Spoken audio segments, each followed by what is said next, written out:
Jantar Mantar ఆందోళనపై టీబీజీపీ chief Ramachandra Rao fire అయ్యారు. Cockroach Janata party పేరుతో కొన్ని రాజకీయ సంస్థలు ఆందోళన చేస్తున్నాయని, వామపక్ష భావజాలమున్న వాళ్లు మాత్రమే సీజేపీలో ఉన్నారని రామచంద్రరావు ఆరోపించారు. సీజేపీ పేరుతో దేశవ్యాప్తంగా అల్లర్లు సృష్టించేందుకు కుట్ర జరుగుతోందని, నేపాల్, శ్రీలంక, బంగ్లాదేశ్ వ్యూహం భారత్లో పని చేయదని చెప్పారు.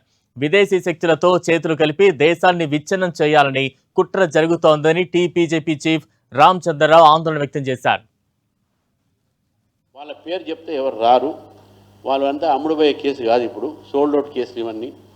కాబట్టే కొత్త పేరు పెట్టుకొని ఈ సీజేపీ అనేటువంటి కాక్రోచ్ జనతా పార్టీ అనేటటువంటి పేరుతోని ఢిల్లీలో గొడవలు సృష్టించడానికి, దేశవ్యాప్తంగా సృష్టించడానికి ముందుగా ఇదే ఎక్స్పెరిమెంటు కొంతమందితోని నేపాల్లో చేసినటువంటి యొక్క జంజీని ఏ విధంగా రెచ్చగొట్టారో ఇక్కడ కూడా మనం రెచ్చగొట్టాలి.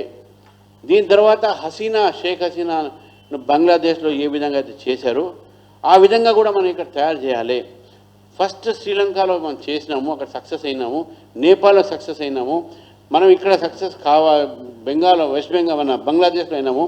ఇక్కడ కూడా కావాలి అనేటటువంటి ఒక దీంతో కొన్ని గ్రూప్స్ కొంత వేసుకొని బంగ్లాదేశ్ నుంచి కూడా కొన్ని రాజకీయ పార్టీలు ఈ కాక్రోచ్ జనతా పార్టీకు చేసినటువంటి ఒక ఇది నేపథ్యం.